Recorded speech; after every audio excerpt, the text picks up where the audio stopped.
A top story this morning comes in from national capital Delhi, and the situation is not looking good. Mega crackdown now has taken place on Delhi's coaching centres. Remember, there are massive number of coaching centres in Delhi in different parts, specifically coaching centres for the UPSC. But look at this.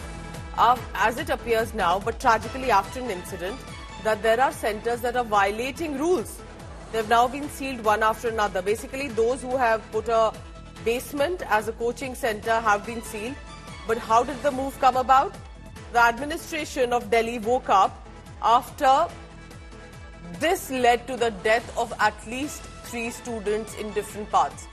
Delhi Mayor has now said MCD has started the process of sealing the coaching centres in Rajendra Nagar that were violating rules and were running commercial activity in the basement.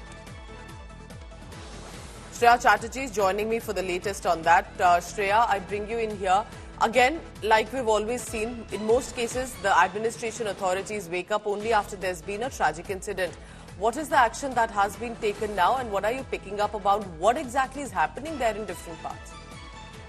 Well, Pooja, it's extremely unfortunate that it's only after the death of 3 students that the local authorities have finally woken up, and there has been a sealing procedure that's, activity that has been done by the MCD, where 13 odd the coaching centres have been sealed in the old Rajendra Nagar area and Karol Bagh. These were essentially the coaching centres who were violating the building norms and running libraries out of the basements. Remember, one thing that's come into revelation about Rouse Institute, that when they had obtained the fire NOC and the commercial permit from the MCD, the basement and the split basement permissions were given essentially for parking and storage purpose, but clearly they were flouting the norms and running a library. So clearly this is something that has finally given a wake-up call for the authorities. But question remains that why for so long... Stay on with me, because the fact is the investigation into this tragic incident at Rouse IAS Study Circle in Delhi has now intensified. The owner Abhishek Gupta and coordinator Deshpal Singh have been remanded to 14-day judicial custody. Remember that after that devastating pouring of the water into the coaching centre and in the basement that led to becoming a death trap.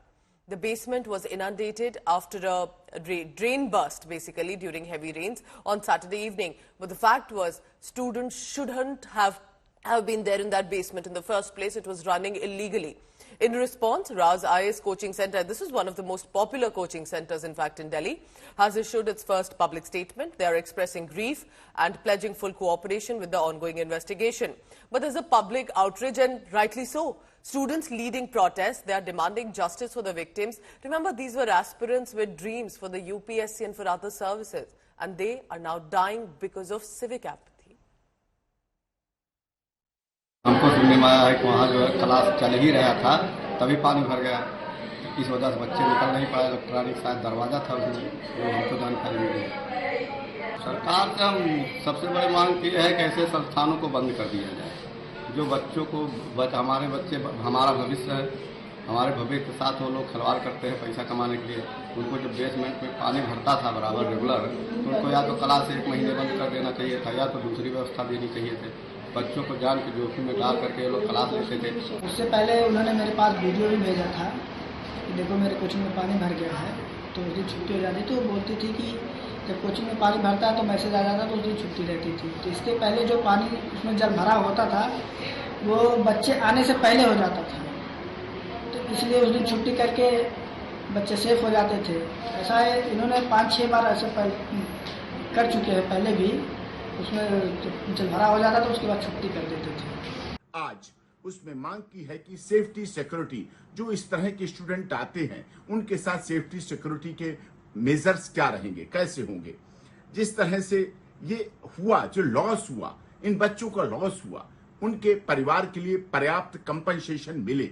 Independent inquiry होना चाहिए, जिससे inquiry के नाम पर, investigation के नाम पर लीपापोती ना हो। उसकी निगरानी माननीय ऑनरेबल हाई कोर्ट अपने रिटायर्ड जस्टिस की निगरानी में कराए।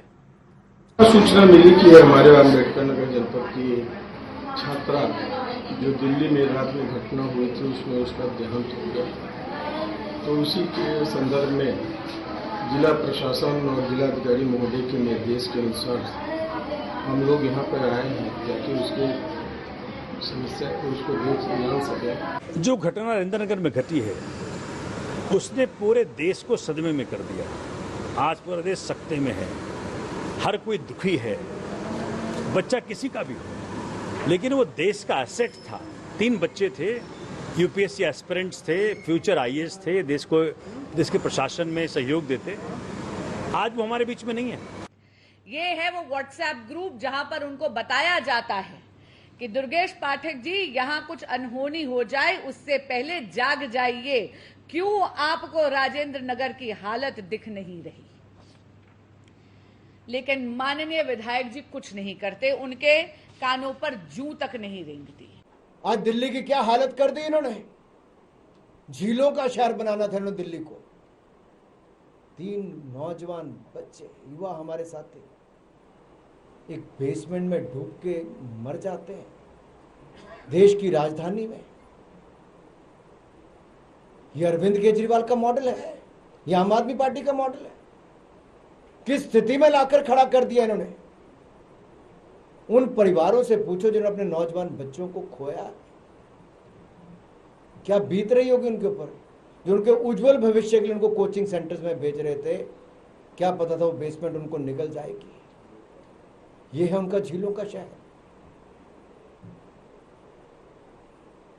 ये किस तरह की राजनीति है।